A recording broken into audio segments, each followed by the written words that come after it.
السلام عليكم ورحمة الله. أعوذ بالله من الشيطان الرجيم.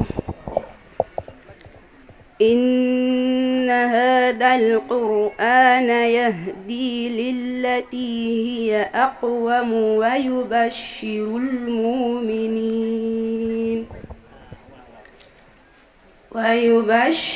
المؤمنين الذين يعملون الصالحات أن لهم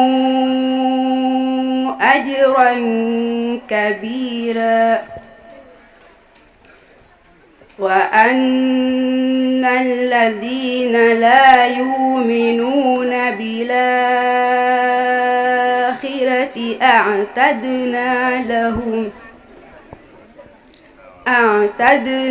لهم عذابا أليما.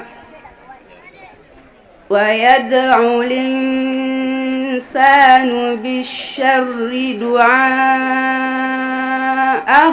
بالخير، وكان الإنسان عجولا.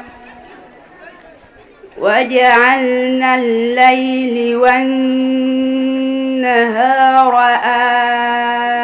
آيتين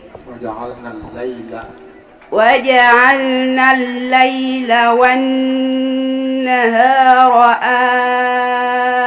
آيتين فمحونا آية الليل وجعلنا آية النهار مبصرة لتبتغوا فضلا من ربكم ولتعلموا عدد السنين والحساب، وكل شيء فصلناه تفصيلا.